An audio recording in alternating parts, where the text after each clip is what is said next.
Je me tenais au bord du pont Alexandre III, les mains tremblantes serrées sur la rambarde froide, quand j'ai vu Océane pour la dernière fois avant ma disparition. Adeline, tu ne comprends rien, avait-elle crié, ses yeux emplis d'une rage que je n'avais jamais vue, avant de tourner les talons et de s'évanouir dans la foule parisienne. Ce soir-là, le vent glacial de la Seine emportait non seulement ces mots, mais aussi les fragments de mon cœur brisé, me laissant seule avec l'idée folle de m'effacer du monde. Cette nuit-là, après notre dispute, je suis rentrée dans mon petit appartement du Marais, les rues illuminées par les lumières de Noël semblant se moquer de ma solitude. J'avais 28 ans. Et Océane en avait 29, nous nous étions rencontrés 5 ans plus tôt lors d'un festival de cinéma à Cannes, où elle travaillait comme assistante réalisatrice et moi comme critique indépendante. Son sourire éclatant, ses boucles sombres cascadant sur ses épaules, m'avaient captivé dès le premier regard.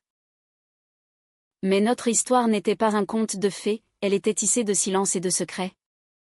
Imprégnée de cette culture française où l'amour se vit souvent en demi-teinte, avec une pointe d'élégance mélancolique. Océane venait d'une famille conservatrice de Provence, où les traditions pesaient lourd. Son père, un vigneron fier, et sa mère, une enseignante pieuse, ignoraient tout de sa vie privée. Moi, Adeline, issue d'une lignée d'artistes parisiens, j'avais toujours assumé mon orientation avec une liberté que je croyais contagieuse. Notre relation avait commencé par des échanges passionnés sur le cinéma espagnol. Almodóvar était notre idole commune, avec ses drames intenses et ses personnages tourmentés. Nous passions des nuits entières à débattre, nos mains se frôlant accidentellement, jusqu'à ce que l'accident devienne intention. Pourtant, dès les premiers mois, Océane m'ignorait par intermittence. Elle disparaissait des jours entiers, prétextant des tournages, mais je sentais un mur se dresser. C'est compliqué, Adeline, disait-elle souvent, ses yeux fuyant les miens. Je l'aimais avec une ferveur qui me consumait, imaginant que mon dévouement briserait ces barrières. Nous partagions des moments volés, des promenades le long de la Seine, des cafés à Montmartre où elle me récitait des poèmes de Baudelaire, sa voix grave me faisant frissonner. Mais toujours, cette distance, comme si elle luttait contre un fantôme invisible. Un soir, lors d'une fête chez des amis communs, j'ai surpris une conversation. Océane parlait au téléphone avec sa sœur. Non, je ne peux pas lui dire. Ça la détruirait. Mon cœur s'est serré. Était-ce une autre femme? Une maladie? Je n'ai pas osé demander. De peur de la perdre. Au lieu de cela, j'ai feint l'indifférence. Mais intérieurement, la jalousie me rongeait. Nos disputes ont commencé là, moi, accusant son manque d'engagement, elle, se refermant comme une huître. La veille de ma disparition, nous avions prévu un week-end à Deauville. J'avais préparé une surprise, une bague simple, symbole de mon engagement. Mais Océane est arrivée en retard, le visage marqué par la fatigue. Je ne peux plus continuer comme ça, a-t-elle murmuré. Pourquoi, ai-je imploré. Elle a hésité. Puis, ma famille, ils arrangent un mariage. Avec un homme. Le choc m'a paralysée. Un mariage arrangé? En France? Au XXIe siècle? Mais Océane? Avec ses racines espagnoles par sa grand-mère maternelle, une immigrée de Séville qui avait apporté avec elle les traditions familiales strictes, vivait sous cette pression. Son père, influencé par ses coutumes, insistait pour qu'elle épouse le fils d'un associé, un certain Pierre, pour consolider les affaires viticoles. « Tu vas l'épouser » ai-je crié, les larmes aux yeux. Elle n'a pas répondu, se contentant de baisser la tête. La trahison m'a submergée. Comment avait-elle pu me cacher cela pendant des années? Je suis partie en claquant la porte, errant dans Paris jusqu'au pont. Là, dans un moment de désespoir, j'ai décidé de disparaître. Pas de suicide, non. Cela aurait été trop définitif. J'ai pris un train pour la campagne, chez une vieille tante en Bretagne, coupant tout contact. Téléphone éteint. Réseaux sociaux supprimés. Je voulais qu'elle ressente le vide qu'elle m'avait imposé. Les premiers jours en Bretagne furent un tourment. La mer agitée reflétait mon âme, tempétueuse, imprévisible. Je marchais des heures sur les falaises, repensant à nos moments heureux. Océane m'avait ignoré pour me protéger, croyais-je.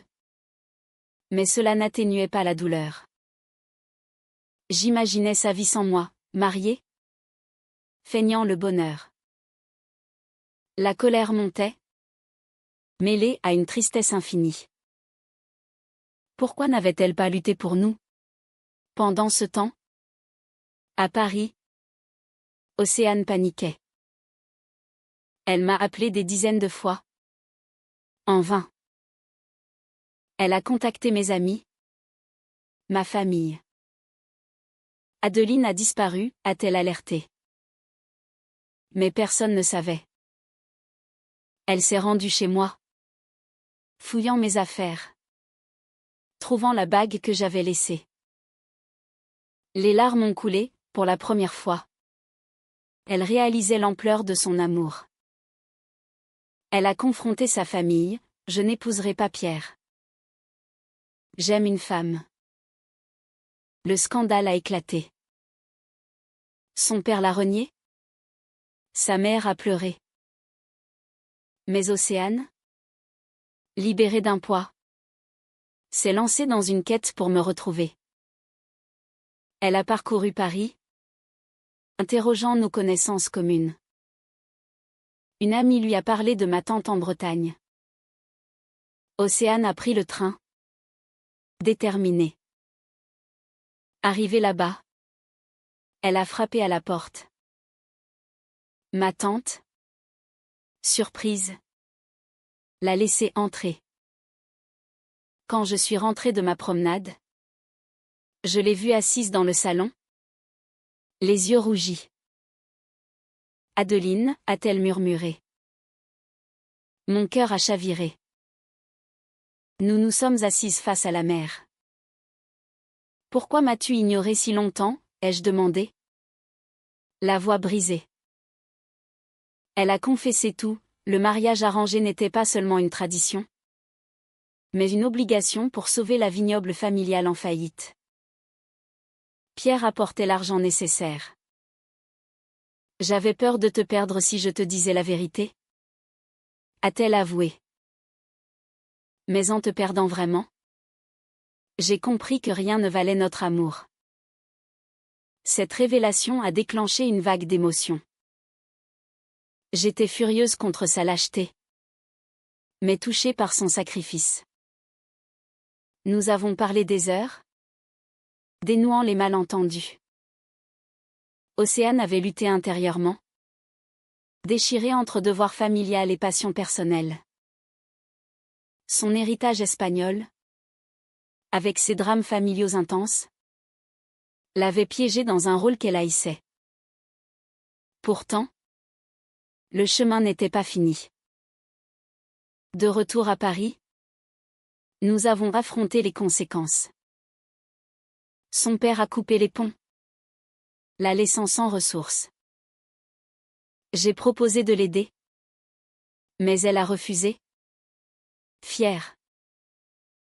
Je trouverai un travail, a-t-elle dit. Nos journées étaient un mélange de tendresse et de tension, des baisers volés dans les cafés, mais aussi des disputes sur l'avenir. Un jour, un appel inattendu, Pierre, l'homme qu'elle devait épouser, voulait la voir. Jalouse. J'ai insisté pour l'accompagner. À la terrasse d'un bistrot. Il a révélé un secret, il était gay. Et le mariage était une façade pour eux deux. J'espérais que tu refuserais, a-t-il dit à Océane. Cela m'aurait libéré aussi. Cette confession a tout changé.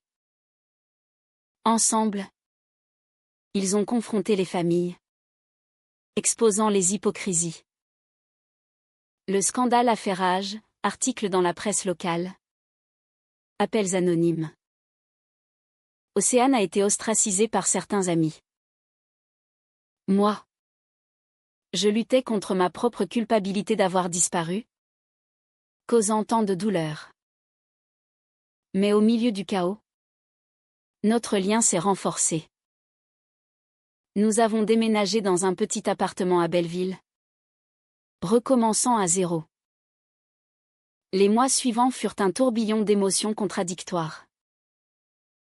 Océane, privée de son héritage familial, trouva un emploi comme serveuse dans un café du quartier latin, loin de ses rêves de cinéma.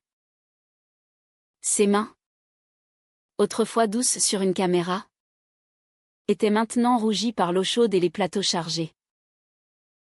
Je la voyais rentrer épuisée, mais avec un sourire forcé. C'est temporaire, Adeline, murmurait-elle en m'embrassant sur le front. Moi, je continuais mes critiques pour des magazines. Mais l'angoisse me rongeait, étais-je responsable de sa chute?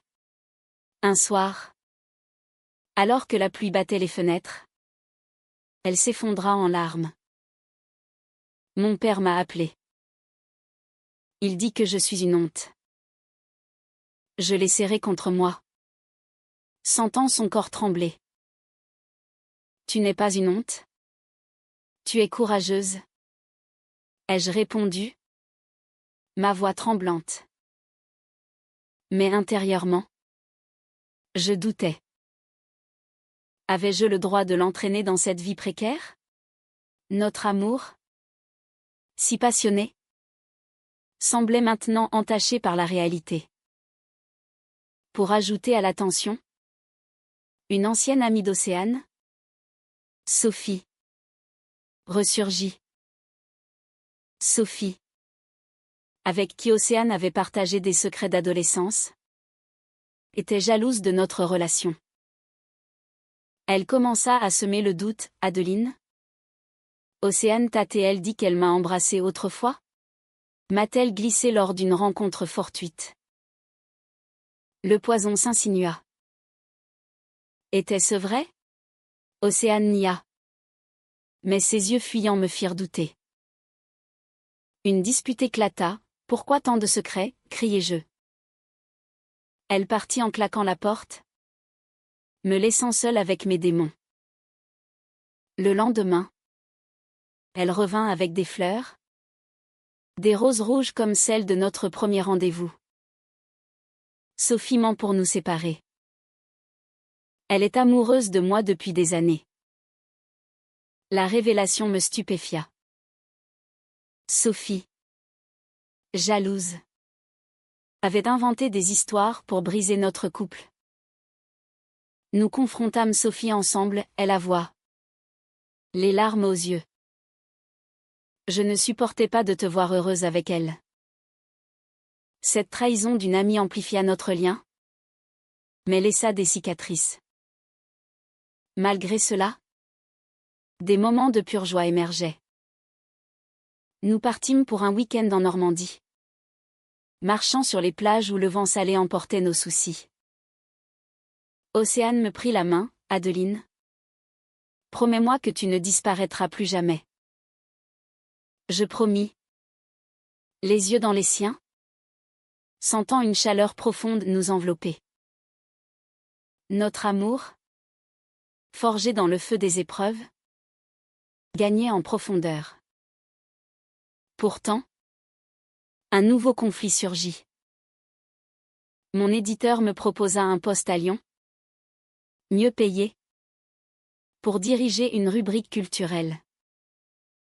C'était une opportunité en or, mais cela signifiait quitter Paris et Océane, qui refusait de déménager si vite. Je viens de tout perdre. Adeline. Donne-moi du temps. Son ton suppliant me déchira. Devais-je sacrifier ma carrière pour elle? La décision me hantait des nuits entières. Je choisis de rester, mais avec amertume. Tu me demandes trop? Lui ai-je dit un soir. Elle pleura, je t'aime trop pour te laisser partir.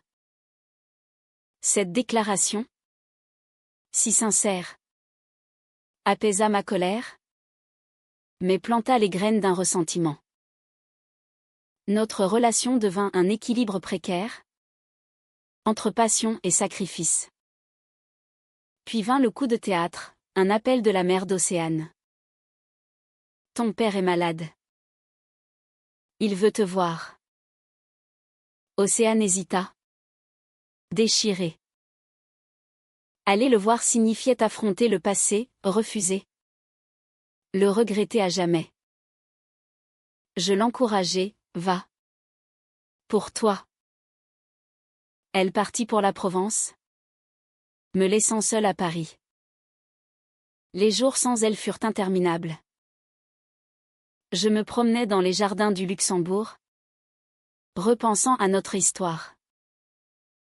Avait-elle raison de m'ignorer autrefois? Était-ce de la protection ou de la couardise?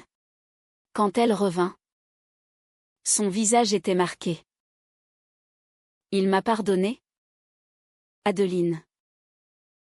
Mais à une condition, que je revienne seule. Le choc me frappa. Son père offrait de la réintégrer. Avec l'héritage. Si elle rompait avec moi. Océane était en larmes, je ne sais pas quoi faire. C'est ma famille. Mon monde s'effondra. Allait-elle me trahir à nouveau? Je criai, choisis. Moi ou eux. Elle partit, me laissant dans un silence assourdissant. Les heures suivantes furent un calvaire. Je repensais à ma disparition, avais-je été égoïste? Océane avait lutté pour me retrouver? Et maintenant? Je lui imposais un ultimatum. La nuit tombée. Elle revint. Je choisis toi. Adeline. Toujours toi. Nous nous embrassâmes. Les larmes se mêlant. Scellant un pacte plus fort que jamais. Mais la paix fut de courte durée. Sophie, rancunière, diffusa des rumeurs sur les réseaux. Océane était une opportuniste, m'utilisant pour fuir son mariage. Les commentaires affluaient. Haineux. Océane s'effondra. Pourquoi tant de méchanceté? Je la consolai. Mais intérieurement, je bouillonnais. Nous décidâmes de contre-attaquer, un poste commun, affirmant notre amour. La réponse fut mitigée, soutien de certains, haine d'autres. Cela renforça notre résilience. Au fil des semaines, Océane reprit des études en cinéma, grâce à une bourse. Moi, je négociais un poste hybride, mi-Paris, mi-Lyon. Notre vie s'équilibra, imprégnée d'une tendresse nouvelle. Pourtant, les ombres du passé planaient. Un matin d'automne, Alors que les feuilles jaunies recouvraient les trottoirs de Paris, Océane reçut une lettre anonyme. Tu ne mérites pas Adeline. Elle finira par te quitter comme tu l'as ignoré. Mon sang se glaça. Qui pouvait être si cruel? Nous soupçonnâmes Sophie. Mais elle nia. La paranoïa s'installa, des appels muets. Des regards suspects dans la rue. Notre havre de paix devint une forteresse assiégée. Océane, déjà fragile, sombra dans la dépression. Peut-être ont-ils raison?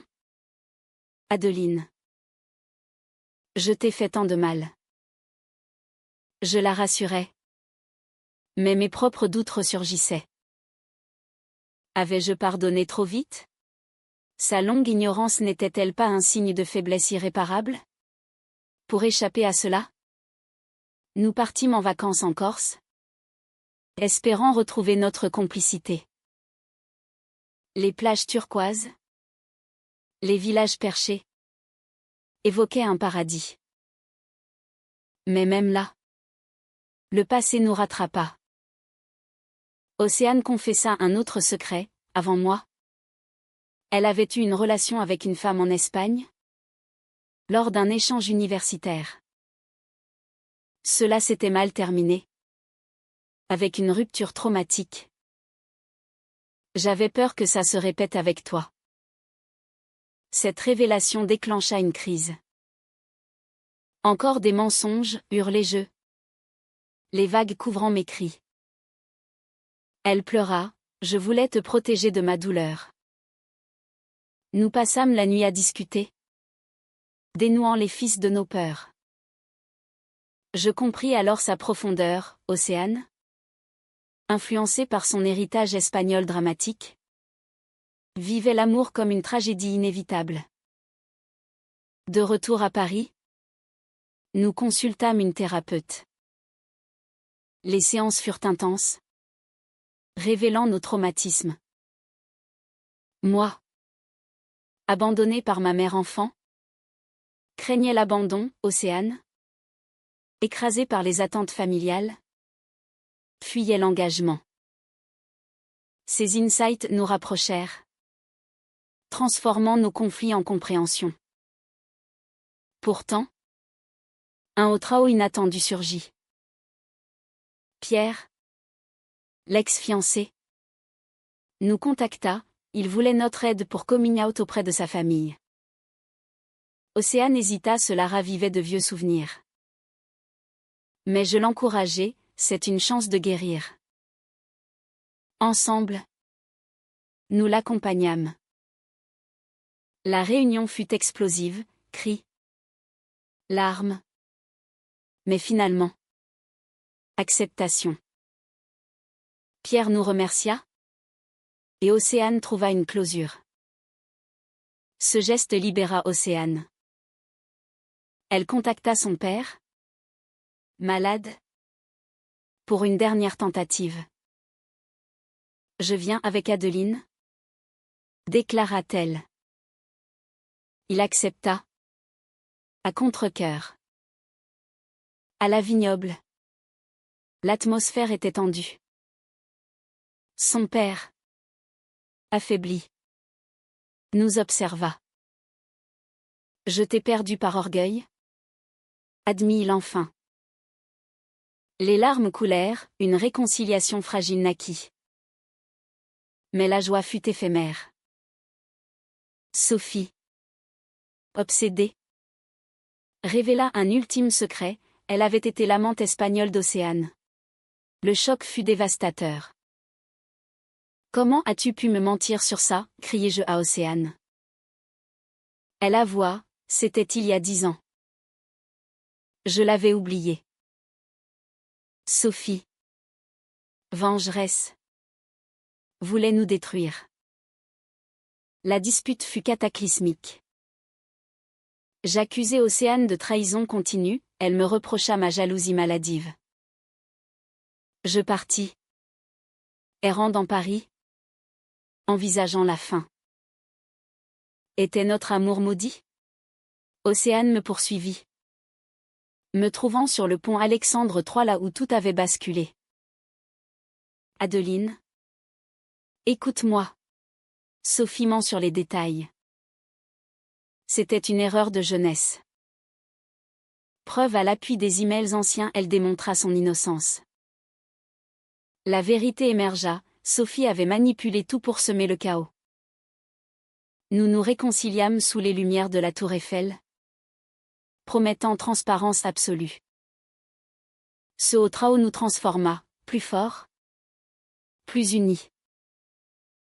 Les mois suivants apportèrent la sérénité. Océane reprit son travail en cinéma, réalisant un court-métrage sur l'amour interdit. Inspiré de nous. Moi. Je publiai un livre sur les relations LGBT en France, citant notre histoire anonymement. Pourtant, un dernier défi, la mère d'Océane mourut subitement. Aux funérailles, son père nous invita. Vous êtes sa famille maintenant. Cette acceptation, inattendue, c'est là notre victoire. Notre vie devint un tableau vivant, dîner avec amis. Voyage en Espagne pour honorer ses racines. L'amour, autrefois ignoré, était maintenant célébré. Avec le temps, les cicatrices s'estompèrent, mais les leçons restèrent gravées. Océane et moi adoptâmes un rythme quotidien empreint de rituels simples, café matinaux à la terrasse, soirée à lire ensemble. Pourtant, un nouveau conflit interne m'assaillit. À 30 ans, je désirais une famille peut-être adoptée. Océane, marquée par son éducation, hésitait. Et si je reproduis les erreurs de mes parents, murmurait-elle. Nos discussions étaient intenses, riches en émotions. L'amour suffit, arguai-je. Elle céda progressivement, touchée par ma conviction. Nous entamâmes les démarches d'adoption. Un chemin semé d'embûches bureaucratiques et sociétales. Des amis conservateurs nous jugèrent, des inconnus nous dévisagèrent. Mais notre détermination grandit. Un jour, lors d'une manifestation pour les droits LGBT à Paris, Océane prit le micro. J'ai ignoré l'amour de ma vie par peur. Ne faites pas la même erreur. Ces mots, vibrants, touchèrent la foule. Je la regardai, fière, sentant une vague d'admiration. Pourtant, un rebondissement surgit, Sophie réapparut, repentante. J'ai besoin d'aide, dit-elle, en thérapie pour sa jalousie pathologique. Océane, compatissante, accepta de la voir. Jalouse. Je m'opposai, elle nous a tant fait souffrir. Une dispute éclata, révélant mes insécurités persistantes. Océane me rassura, c'est du passé. Notre avenir est à nous. Elle coupa les ponts avec Sophie après une seule rencontre, priorisant-nous. Ce geste renforça ma confiance. Le processus d'adoption avança, nous fûmes approuvés pour une petite fille. Élise. Âgée de 5 ans. Orpheline.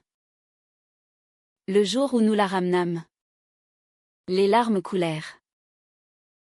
Océane, tenant Élise, murmura, merci, Adeline, de m'avoir poussée. Notre famille naissante apporta une joie profonde, effaçant les ombres. Mais la vie, imprévisible, testa notre résilience. Le père d'Océane, réconcilié, offrit de l'aide financière pour Élise. Océane refusa d'abord. Fière. Mais accepta pour l'enfant. C'est pour elle. Pas pour moi.